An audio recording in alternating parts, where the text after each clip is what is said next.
Networking and marketing made simple is for you, the business owner that has a product, service, or message that you truly believe in. My name is Scott Aaron, and each week we'll take a behind the scenes look at real world networking and marketing tactics while leveraging LinkedIn to get what you have in front of many more people. Thanks for spending time with me, and let's get started.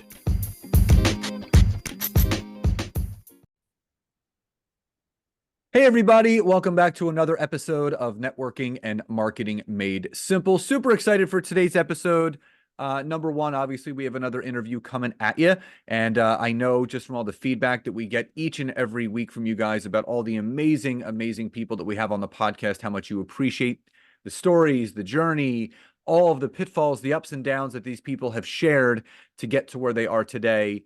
The other thing that I'm excited about is the topic of today's conversation, which is all built around high performance. Now, this is something that some people may know about, other people may not know about, and that's why we're kind of lifting the veil on what it actually means to be a high performance coach. And who I have for you today, we're going to dive into all that, what it means, how it could help you, who it's a fit for, and what can actually change when you become a high performer yourself. So with that behind us, Lisa Goldenthal, welcome to today's episode. Scott, it is my pleasure to be here. Thanks for having me. Absolutely. So before we talk about all the aspects of high performance coaching, especially for the executive realms of things, if you could rewind the tape yourself on your journey, on what you do and how you do it, who you do it for, if you could go back in time, rewind that tape and press stop at a point where you feel that was your catalytic or pivotal moment where the light was turned on, you realize this is what I want to do, and I want to continue going down this road that has led you to where you are today into the future. What was that moment for you? Well, thanks for the question. There's actually, to be honest, there's been so many life-changing moments in my life of the entrepreneurial journey, which is never like a straight shot. It's been more like a bumpy road. And the more bumps I hit in the road, the more I realize that my resilience and my grit are things that can help others to perform better in all areas of their life. My early career started in health and wellness. I was back in the day when I lived in New York. I worked for corporate health and wellness sales for New York sports clubs, and I moved out to Los Angeles. I kept along the journey. I always was involved in teaching exercise, sales and marketing of exercise, fitness, and group fitness even before that. So, not to date myself, but that was a long time ago. At any rate, the journey of when my book came out in 2019, The Boss Weight Loss, I realized there was a real double meaning of the name and decided that LinkedIn is my jam, to focus solely on LinkedIn for bosses in particular, because I feel like how you do one thing is how you do everything. And I like to help people perform better in all areas of their life, not just health and fitness, but starting with that, because the top 5% of all performers that are the highest performers in the world are fit. There's I'm glad you brought that point up, because any of the top high performers out there that people kind of latch on to, the biggest names out there, there's three things that they always talk about that help them the most. Number one, they eat healthy. Number two, they get plenty of sleep. And number three, they work out every single day. Because how are you going to show up your best self if you are not taking care of yourself? So Right. my whole belief is that self-care is the best care. And it's interesting that you say that, because any of these people that people are following, you don't see them out of shape. You see very in shape people, the Ed Miletts of the world, right? Tony Robbins, all those guys, everyone, they're not stepping on a bodybuilding stage, but they are very fit individuals. And I think there's a lot to say about one of the first steps to becoming a high performer is making sure that the vehicle that you're looking to perform in, which is your body, you're making sure that you're taking care of it to its utmost potential and possibility. Absolutely. I really feel like that is self-leadership. how you lead yourself, other people are looking. It's influence. People are influenced by others that lead themselves first, and it really comes down to discipline. I would say all the things you mentioned, they eat healthy, but it's also about emotional mastery too. I mean, we could go there if you want to talk about self-leadership in disruptive times is about not reacting, but responding to disruption. Yeah, I mean, emotional intelligence is huge. And that EQ aspect of our mindset, I always tell people that the 6 inches between your ears will either hurt you or help you, and it's your choice of what you want it to be. So let's dive into that aspect. How important is it for someone to really get their mindset right, not with just getting their body that it needs to be in? We're talking about the way that you do one thing is the way that you do everything. So if you want your body to be in good shape, you also want your business to be in good shape, and that starts with your mindset. So how impactful and how important is that? Well, I would say that mindset isn't the only thing, but it's everything at the same time because it's hard. Let's just face it. Everything that we want to do that's really great in this world requires a lot of effort. And every single day, I like to set my mind up for success. Ever since 2020, I attended UPW with Tony Robbins, and I'm a fan. And I was like, okay, I'm going to do the priming meditation every single day. And it helps me set my mindset up for success. I'm like, what am I grateful for? So even if it's something small, I find something to be grateful for, hopefully three things, but at least one every single day. And what do I want to focus on? And how you want to lead yourself is how you're going to lead your business. So I would say leading yourself first is a mindset, and the EQ piece of that is everything because influence depends on how you lead yourself. So if somebody throws a big huge disruption in your face, which happens every single day for the last 3.5 years to a lot of us, how are you going to react is how people are going to notice. Like, you have a pause. You can take that pause, as Viktor Frankl said, the powerful pause between a stimulus and the response. Instead of reacting, you can catch that brick, whatever someone threw at you, and then you can repeat back what the situation is. And this does a lot of things. It helps the other person feel heard, and then they're gonna like you more because you listen, and gives you some time to buy yourself some time as to like, how am I going to thoughtfully respond so I'm not focused on the problem, but if you want to be solution focused, it's going to be a more thought out response instead of, what do you mean the sky is falling? You'd be like, oh, so I'm hearing you say that the stock market crashed right now, is that true? It's the so what, now what mentality, right? So, Right. all right, so what, this has happened. Now what are we going to do about it? So it's living in, just to your point, it's instead of living in the problem, live in the solution. So how did, obviously, physical wellness, physical fitness, business wellness, and all that stuff, because I did a video, I don't even know, a couple years ago at this point, and I remember I was down the shore on vacation.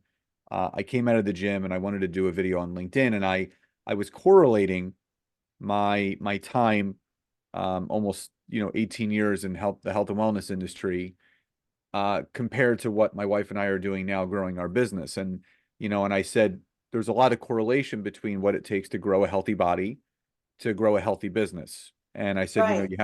you have to be consistent, you have to have a routine, and you have to be structured, because it's easy to just hit that snooze button. Obviously, we build a home gym, so I have no excuse anymore, and I do work out 7 days a week still because it's just a part of what I do.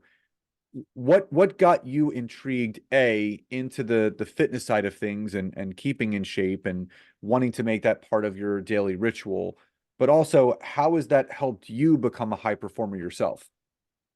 Well, there's a couple of things. I've been in the health and fitness business. I started at a really early age.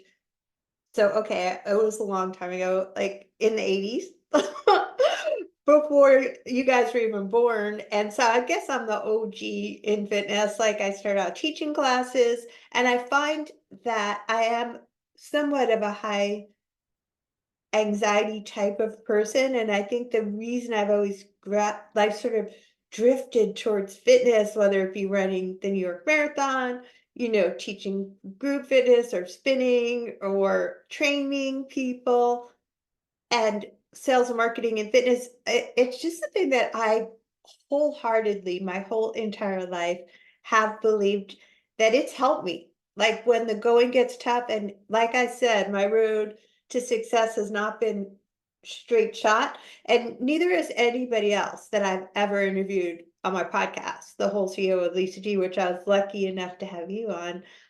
I feel that fitness gives me strength and power the same way that meditation does to do the hard things because the hard things are required. It's not only discipline, but it's like day in, day out, over time, performing, exceeding your levels of performance and pushing yourself. It's something that I have always done.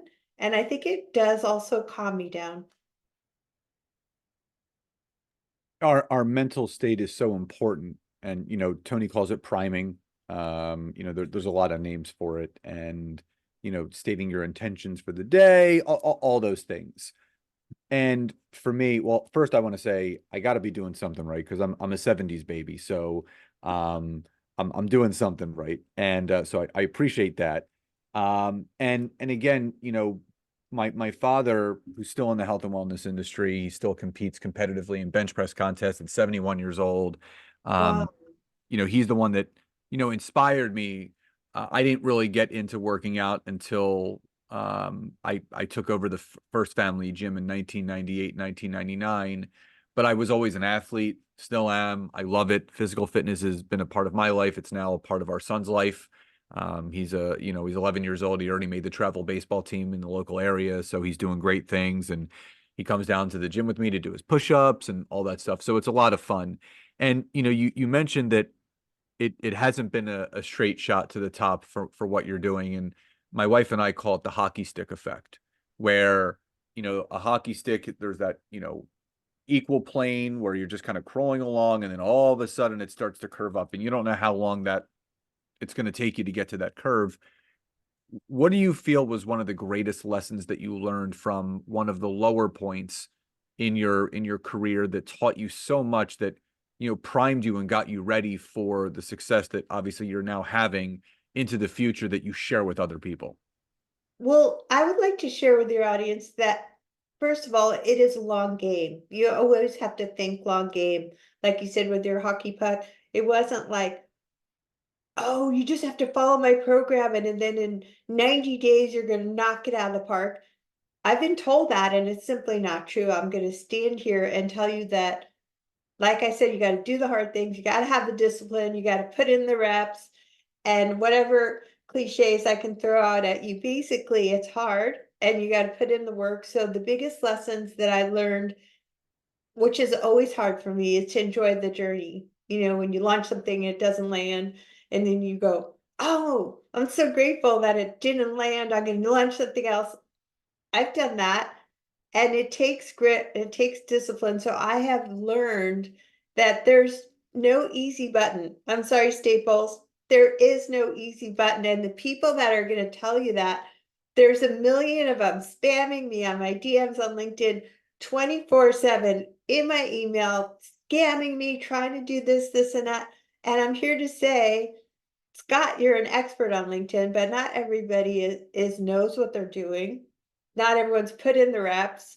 And if you want to succeed in business, you got to think long game and be willing to fail. I've failed so many times that I'm starting to be like, yeah, this really failed. You have to get to that point. I could not agree more. I'm very open about my story about making millions in the fitness industry, losing everything and being over $1 million in debt, having to file for personal bankruptcy, losing a house. There's been a lot of ups and downs, but to your point, people see the glory, but they don't know the story. And I can guarantee you, anyone watching this or listening to this, anyone that you follow on social media, whether it's Lisa or myself or anyone else, I guarantee you they've gone through some sort of difficult time in their life where they questioned what they were doing, but they found a way to move forward. And for me, I always tell people that one of my superpowers is resiliency. You can knock me down as many times as you want, but I'm going to get back up. It's just how I've been wired because I Yeah. know that life is not a straight line. Business is not a straight line. That's why Darren Hardy wrote the book, The Entrepreneur Roller Coaster, because what's the first thing that we do when we get on a roller coaster? We pull that safety harness down because there's going to be twists, turns, you're going to get shot out of a cannon, you're going to even go backwards at times.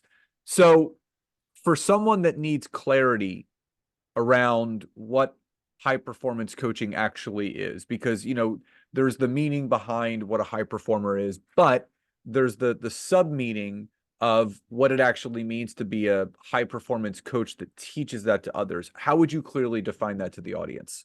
Well, that's a great question, Scott, because to me, everybody can be like a success story, but high performers to me are people who can perform at better than average over the long haul. So support is how they got there. All the best athletes in the world have support. All the best leaders in the world have support. And leadership is a lonely road. So if you want to perform at your best, whatever that gap is in your life, it's about support. So I hold people to the highest level of accountability to do the thing they said they were going to do for the reason that they said matter.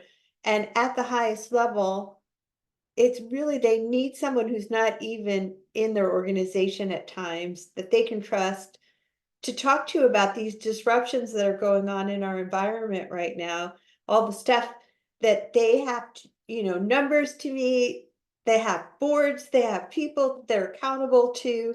So I hold people that level of accountability because they're in such responsible positions themselves. They need someone to support them. Everybody needs support. Every coach has a coach. Everybody has a mentor, someone they're looking up to. And I believe in accountability. I'm very self-motivated. My wife would tell you that if you give me a checklist of things that need to get done, I'll get them done right away. That's just how I am. I'm an action taker, but not everybody is wired like that. But I also wasn't always like that. I've gotten better over time. So for someone that's listening to this, Lisa, that is maybe wanting just one clear takeaway or one small tip that you can give them of what they need to do to start turning that page of going from someone that is just kind of dwelling where they are and sitting on their hands, twiddling their thumbs, not moving forward, to then taking that first step to becoming a high performer. What can that Yeah. person do? Well, I'd love to just give you a few simple steps. Like change is hard because we make it hard, but if you want to really change, and we all want to change, and I love this time of the year, whenever you're listening to this, is the beginning of the year, a time to really do things. And it sounds simple, but you got to know what you want. Clarity is your best friend on the journey. So did you know that people that set clear goals are 10 times more likely to achieve them? So I would say a few short steps would be having the perseverance to do the daily discipline of doing things better than we did them yesterday is a great quote by Angela Duckworth. And I say that because if you don't know what you want quite specifically, you'll never find it. So start with clarity, aim low. Yep, you heard me right. Setting achievable goals are going to give you your highest success rate. So if I had to give you, if you want to lose 5 pounds, for example, I would say losing weight is a vague goal, but having a specific goal, I want to lose 5 pounds by the summer because I want to look hot and, you know, I want to be having that energy, that nonstop energy that's required in business, and then just give up, like we talked about on the easy button. There's no quick, easy route. You got to put in the reps. So clarity, aim low, and put in the reps and seek help before you need it. Those The are my tips. Les Brown has a quote that says, if you want to take the easy road, expect to live a hard life. But if you're willing to take the hard road, you're going to be able to create an easy life. So, and my wife and I actually recently listened to a podcast episode that there's been a new study done, and they found actually a new area of the human brain that they found grows over time in people that are willing to challenge themselves and try hard and difficult things. So the study came about in athletes. They were studying the athlete brain and how it functions compared to just everyday people. And they found that this one area was more enlarged than others. And it's because athletes are willing to push themselves past the natural limitations of what people will do. They get uncomfortable, right? They stretch themselves. They work extremely hard, and they don't stop. They continue to try to be their best. And that's the whole aspect of the peak of one mountain is the valley of the next. So you're always reaching, you're always climbing, you're always moving forward. So I love how you stated that, because you have to have a North Star. You have to be clear of what you want to achieve. It's just like getting into a car and not punching in the GPS coordinates of where you want to go. And that destination may only be about 10 minutes away, but if you try to figure out how to get there yourself, it may take you 10 hours. So do you want to 10x the ability to get there, or do you want to take the slow, meandering road and maybe not even get there? And that's why it's important to set those goals. So I love that you said that. Now, Well, thank you. Also, too, I love the idea of the neuroplasticity of the brain and on the possibility that we can grow new parts of our brain. That's amazing. yeah, it's just, the human body itself, people don't realize it's a miracle every single day we wake up. Like, we go to sleep and your body's still doing what it normally does. The blood's still flowing. You're still breathing while you're sleeping, right? You're unconscious. Your lungs are inflating and deflating. Your heart is pumping, everything. And then throw in like dreams and stuff where your subconscious and unconscious comes into play. That could be a whole episode in itself. So, Lisa, if someone was to ask you, because there are a lot of high performance coaches out there, if someone was to ask you, what is one thing that makes you different or unique with what you do than anybody else out there, what would you say that one thing is? Oh, Scott, I love that question too, because I'm certainly not everybody's cup of tea. I think coaching is such a personal relationship. You got to find someone that you feel comfortable speaking to. And I think because of all the hard things I've been through in my life, and I don't want to get into details because everyone has, but I'd say my emotional intelligence and listening skills are there because I am empathetic, because I know what it's like to have to struggle and to keep going. And my grit and resilience, I just got married. And that is a huge accomplishment to me because before that, I was, you know, putting in the reps. And if you can accomplish anything, you can accomplish a huge goal like that. And it's because I'm empathetic, I'm gritty AF, and I just put in the reps, and I'm someone you can talk to, and I can listen to the hard things because I know what it's like to struggle. Yeah, I feel like there's certain things in our life that prime us and get us ready for other things. Um, it took me a long time to find my wife. I had some other marriages that didn't work out the way that I thought they would. I don't see either of them as a failure at all. They were experiences and lessons that I learned that made me a better person. Maybe I didn't realize it at the time, but it prepared me for meeting her at the right time, which now we have, 7 years together, which I'm so grateful for. And it's getting better every single day. And I wouldn't have it any other way. So, well, congratulations to you. Thank And you. that's again, having that client coach relationship is so important. It's that know, like, and trust. And it's understanding that, as a coach, as a consultant, we have two ears and one mouth for a reason. And we're here to listen more and talk less, because it's not about, anything more than what we can do for you to help you get to where you want to be. So, Yeah, Lisa, if also, can I just add one more thing to that? It's please. also about not letting people off the hook. So, you might think I'm nice, but I'm not going to take any excuses either. Yeah. So, uh, Barack Obama has a quote that says, excuses are the words spoken by the incompetent.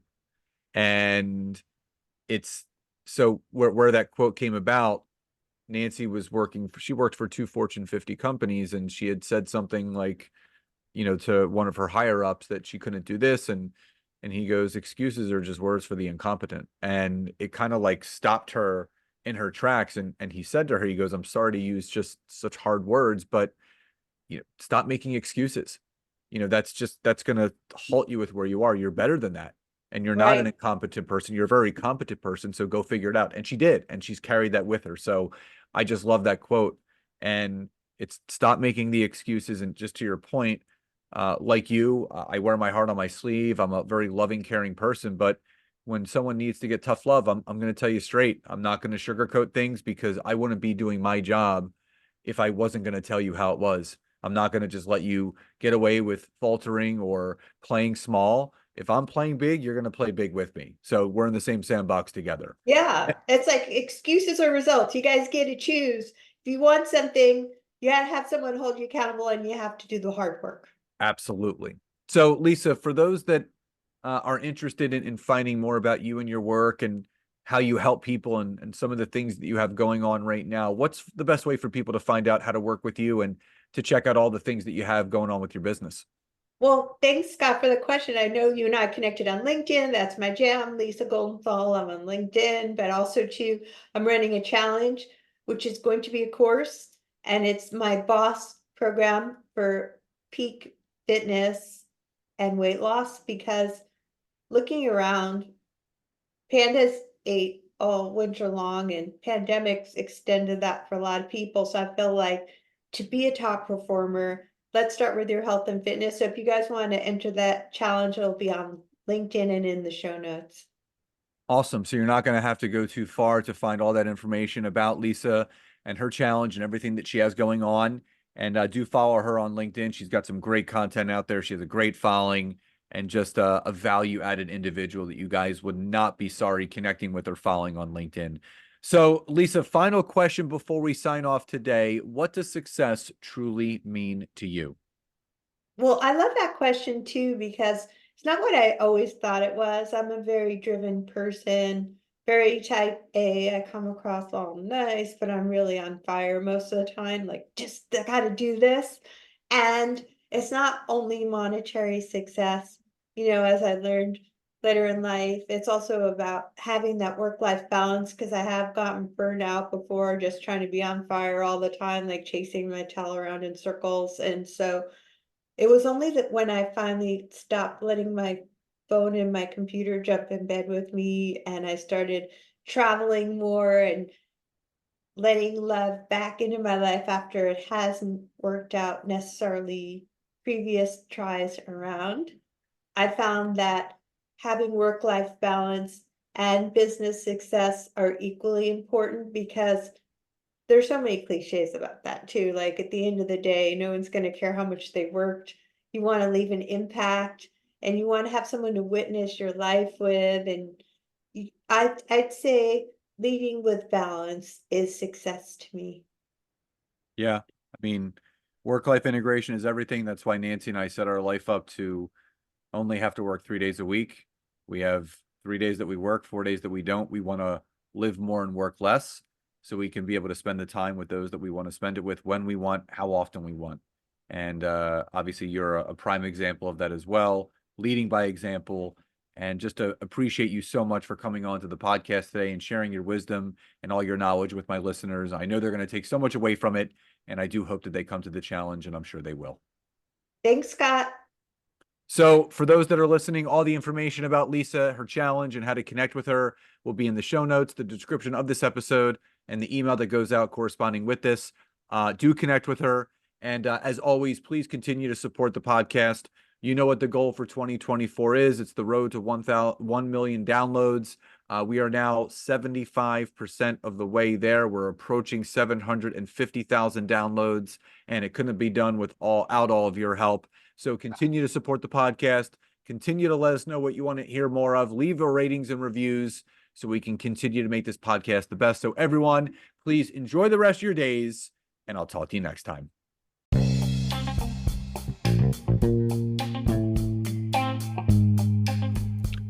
Thank you so much for checking out today's episode. If you could, please support this podcast by hopping over to Apple Podcasts, Google Podcasts, Spotify, or any place that you're listening to this. Leave us a rating and review. Let us know what you loved most and what you would like to hear more of. But also, if you would like to learn how to take your business to the next level, whether it's using LinkedIn or working directly with myself and Nancy in our intimate group coaching programs, you can head over to www.thetimetogrowth.com or scottaaron.net to learn more. Thank you again for your support, love, and gratitude, and I'll talk to you soon.